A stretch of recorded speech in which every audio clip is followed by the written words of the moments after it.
Welcome back. So this week we learned new details about Governor Glenn Youngkin's plan to deploy 100 members of the Virginia National Guard to the southern border. Welcome back to Capper Review. I'm Tasmin Mahfuz.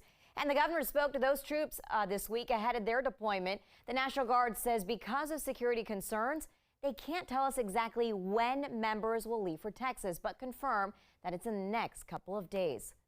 5 Virginians a day die from fentanyl poisoning. 5.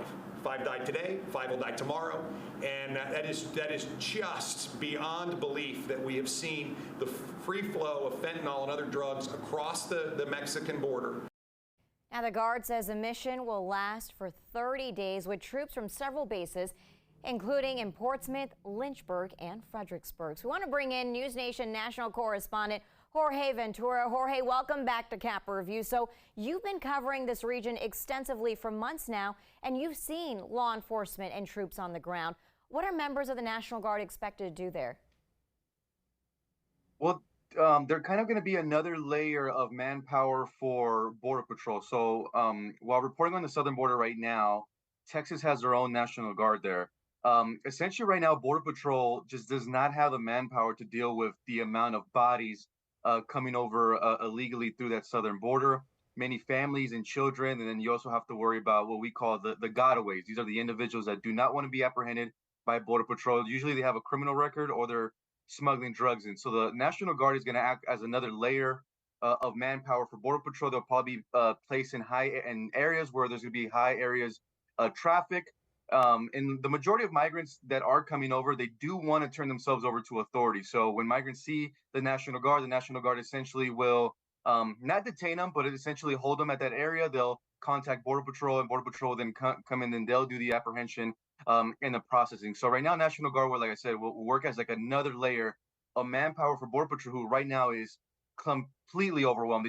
They just simply do not have the manpower to deal with the incoming influx of migrants. And this is also even post Title 42. So even though we are seeing a dip in the apprehensions, there's still around 4,000 a day, which is still above the average. And talk to us about the interactions that you've seen. It seems like there is a need for more National Guard members, but are the interactions civil? Are they hostile? Because I assume they're overwhelmed on both sides. So for the most part, they are civil. These migrants that you are seeing, they are not looking to evade Border Patrol. So they want to actually turn themselves over to authorities. There's actually been many times where I've been on the border and migrants cross over and there's no Border Patrol available to apprehend them. So they'll actually ask me to actually direct them there. So for the most part, they are civil. Now, you are going to have the cases of individuals trying to attempt to get away. So that's what we call the gotaways. Those are normally handled by Texas law enforcement and then the actual Border Patrol. So National Guard won't be placed in like these super remote areas where drugs are being flown in. So for the most part, it is civil. You're going to see a lot of families and kids. They do want to turn themselves in. They are not looking to run away at all. So for the most part, they are pretty civil interactions. And we have less than a minute. You've actually told us before about the struggles and how far migrants will go to cross the border. Now, a video that went viral shows a baby held over barbed wire, and this is nothing new for you to see young children in dangerous situations.